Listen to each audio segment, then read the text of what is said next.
बिस्मिल्लाहिर्रहमानिर्रहीम। अस्सलामुअलैकुम दोस्तों, उम्मीद करता हूँ आप सब खैरियत से होंगे। अमजद अली हाज़िर खिदमत है। दोस्तों, आज हम बात करेंगे कलांचू प्लांट के बारे में। इसका नाम कलांचू क्यों है, इसको लगाना कैसे है, सोइल कैसी होनी चाहिए, इंडोर में कैसे रखें और आउटडोर में कैसे रखें, इसकी केयर कैसे करनी है और इससे कितनी बीमारियों का इलाज हो सकता है। दोस्तों, हम कोई भी पौधा लगाते हैं तो उसके मतलब थोड़ी बहुत मालूमात होनी चाहिए, इसलिए मुकम्मल वीडियो देखिए। दोस्तों, इस पौधे का नाम चीनी लफ्ज़ कालांचाऊ से अख़ज़ किया गया है, जिसका मतलब है जो गिरता है वो बढ़ता है। इस पौधे के पत्तों पर छोटे छोटे शूट्स निकलते हैं और कुछ दिनों के बाद गिर जाते हैं और ज़मीन में अपनी जड़ लगाकर पौधा बन जाता है, जो बड़ी तेज़ी से मल्टीप्लाई होता है। ये पौधा उन पौधों में से है जो गैर जिनसी तौलीदी खसूसियात रखता है। इसकी दुनिया में तकरीबन 125 किस्में हैं। तो दोस्तों, आपने देखकर ये कमेंट बॉक्स में ज़रूर लिखना है कि पाकिस्तान में इस पौधे का क्या नाम है। तो दोस्तों, ये पौधा 1971 में खला में भेजे जाने वाले पौधों में एक कलांचू का पौधा भी है। अब बात करते हैं कि इसको लगाना कैसे है। कलांचू को रेतली वेल ड्रेन मिट्टी में लगाना है। ये भी कैक्टस की तरह लो केयर पौधा है, इसको भी कम पानी की ज़रूरत होती है। डायरेक्ट या बिलवास्ता रोशनी में रख सकते हैं, इससे अच्छी ग्रोथ करता है। आउटडोर में सनलाइट में मुकम्मल धूप में रख सकते हैं। इंडोर में इसको मगरब या जनूब वाली खिड़की में रखें ताकि ज़्यादा सनलाइट मिल सके, इससे इसकी अच्छी ग्रोथ और फूल भी ज़्यादा आएंगे।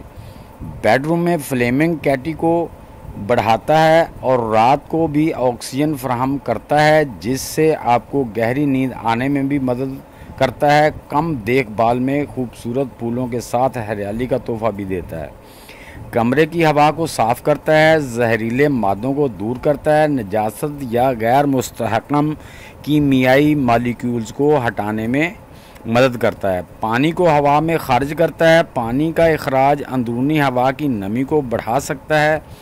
नमी में ये इजाफा गले, नाक की खुश्की के साथ साथ जिल्द की खुश्की को भी दूर कर सकता है। व्यूअर्स, जैसे कि आप देख रहे हैं कि ये कलांचू का पत्ता है, इसके ऊपर देखिए कितने शूट्स निकले हुए हैं।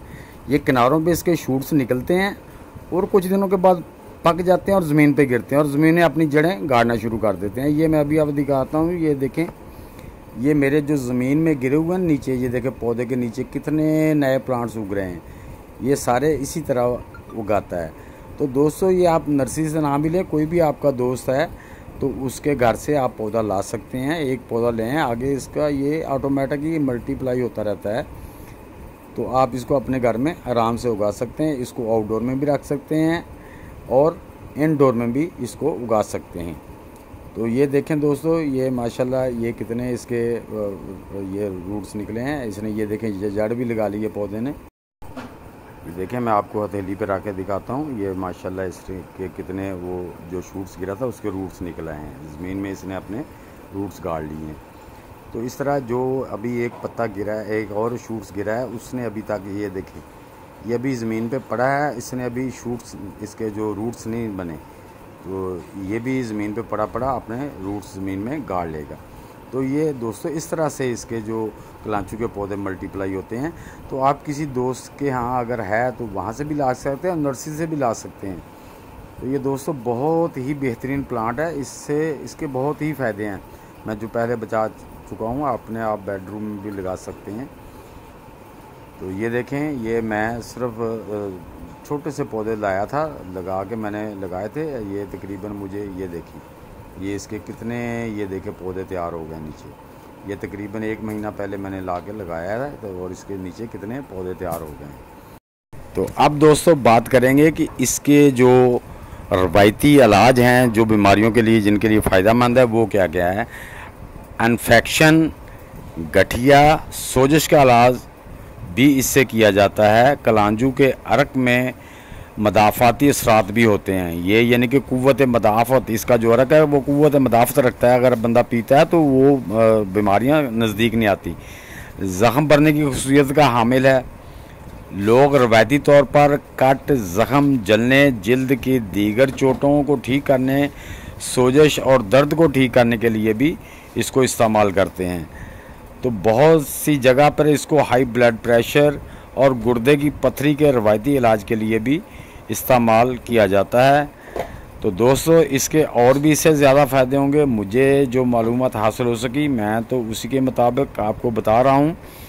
तो दोस्तों आप इसके पौधे को घर में ज़रूर लगाएं, क्योंकि इसके जो ताज़ा पत्ते हैं उनसे और जड़ी बूटियां डाल के इससे कावा भी तैयार किया जाता है, जो आपकी सांस की जो तकलीफ़ होती है सांस लेने की, उसको रुकावट को भी दूर करता है।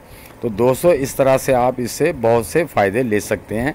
इसके पत्ते को कूटकर सूजश पे बांध दिया जाए या ज़ख़म पे इसको रख के जैसे हम एलोवेरा को लगा देते हैं, तो उससे भी ये आपको सोजिश में भी और उसमें भी ज़ख़म को ठीक करने में भी बहुत फ़ायदा देता है और दर्द को भी कम करता है।